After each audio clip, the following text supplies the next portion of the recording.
My name is Noura Samarkandi. I'm 20 years old and ethnicity. I'm from Saudi Arabia, but I'm also an American citizen. Uh, I'm Naif. I was born in Florida. The same thing. I was born here and stayed here like 2 years. Then I went back to Saudi Arabia. I stayed there all my life over there, and I went back here to finish the college. That's it. My name is Sama Mohammed. I'm 21 years old, and I'm a Sudanese American. Alright, my name is Miriam Salem. I am 19 years old, and I am Yemeni and Ethiopian. At first, I was born here in the United States, in Minnesota, or specifically in Rochester. But I lived my whole life back in Saudi Arabia. Then I moved to the US 3 years ago.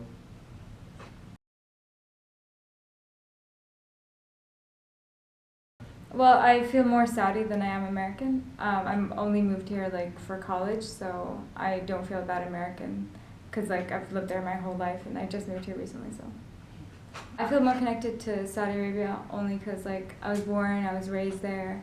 My friends are from there. I go back there every break and stuff like that. With America, not so much because I've only recently moved here. Although my mom's side of the family live here, I still don't feel like as connected as I am with Saudi Arabia. Sometimes I hear often that those are synonyms. Like if you're Arab, you're a Muslim, which is not true. There's a lot of different religions within the Middle East, in general, and then other identities of Arab. And then there's also a billion Muslims that are from all different cultures, backgrounds, and races. And so when you offend Islam, you offend billions of people. Oh, absolutely. You're targeting billions of people, and billions of people that you may see and not even consider are Arab. And so there's kind of a privilege in hiding as well. Mm-hmm. If you don't look, let's say, Arab or Indian or Pakistani, then you're not necessarily in the group of people that are violently targeted and attacked.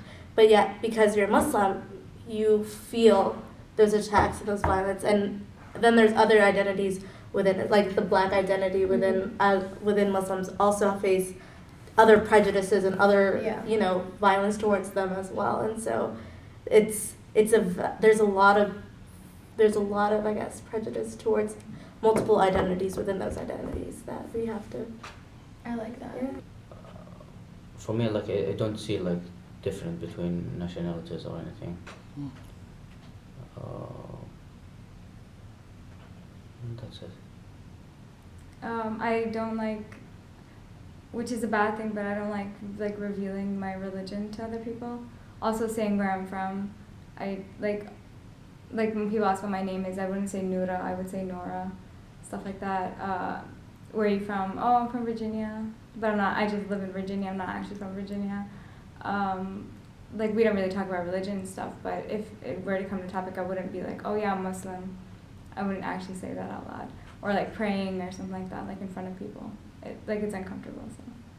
We initially, as Muslims, we usually get why are you not white? And they don't recognize the fact that part of the Middle East is Northeast Africa. And that our dialect and our first language is Arabic. And for them not to recognize it or see it or even, accept us, it's ridiculous, to be honest. It's dated back to history as to why everyone is kind of the way that they are now about Islam and Arabs. Yeah. All that imperialism and all that colonization and all that Orientalism. Oh my gosh. That's the focus of this project, yeah. Orientalism. Why did that have to happen? Because people. Wait, what happened? Why there's Asian Muslims or why are? When The Caucasian settlers Oh. chose to portray the Arab world. They portrayed them as these exotic, beautiful-looking creatures that belly danced, and they were white, and they had, interesting food, and One of the reasons because what is happening right now in the other countries, like Arab countries, I mean, like Syria and Iraq, maybe this is one of the reasons, I think. And about Daesh, ISIS. yeah, ISIS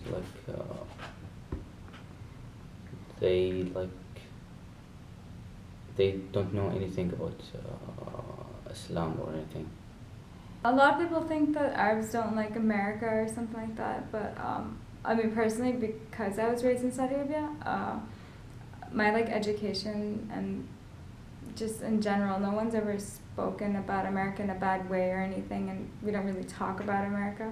So I've never had a thing towards America. It's just, I mean, my mom's family was here, so we're from here, so I didn't really have anything against them, and none of my friends spoke badly about them or anything like that. They don't teach you things at school, things about bad America, but a lot of my friends, well, even in my classes right now, they would speak badly of Saudi Arabia, which I understand. I mean, they obviously have done bad things in their life. I get it, but they speak of that, but we don't there.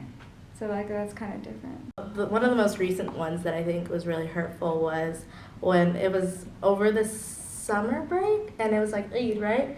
And I was walking a lot of kids to the park because I helped out with the kids celebration, and we were at the parking lot getting food and stuff, and then this guy drove by in a truck and started cursing at us.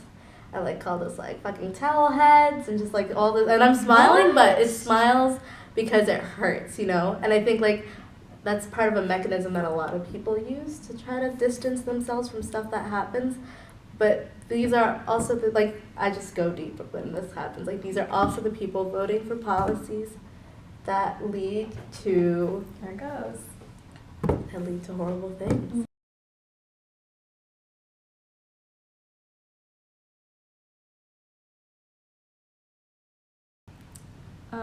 To represent a good image of the Arab world and Muslims in general, yeah.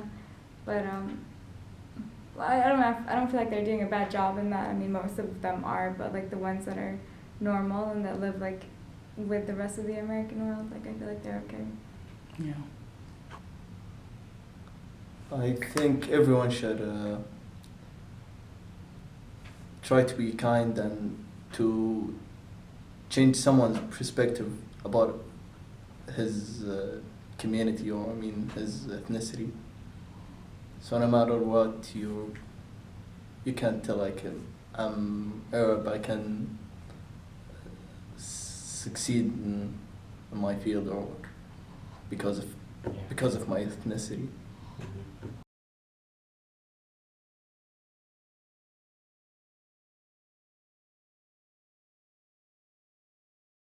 Or you can't know about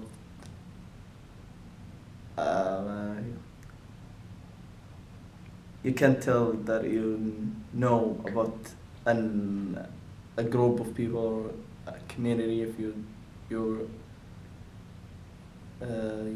don't extend the boundaries of your country. So even if you read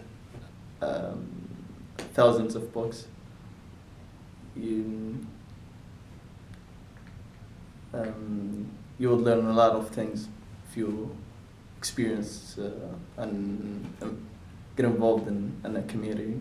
And So if looking at this question and looking at where blame goes, I think instead of going from either one side or the other, I think it's important that we look at this as just people living in this country and have the papers and have the citizenships to live in this country. And if you're asking what can this country do to make its citizens feel safer, that encompasses all minorities. When the country takes the step to educate everyone and not selectively educate people on the global, people in general, and not just, Thucydides and stuff. Let's learn about everyone's history. Then we'll get to a point where people will stop feeling or people will stop treating others as the other, and that's like, it's an issue that spans more than just Arabs and Muslims. I think every minority faces the same prejudice in one way or another, or faces more of it than others, but yet we still face it because of that lack of information and lack of willing to educate. A lot of people here don't know what being a Muslim really means, so that's an issue that they have. Like, but a lot of like educated people too. So when they're educated, they know what Muslims. And actually, I've seen a lot of like people that I didn't expect to be very supportive during this time. They were very supportive, but that's only because like they know that Islam has nothing to do with what terrorist groups are doing. So I mean, that's, yeah, being educated is something.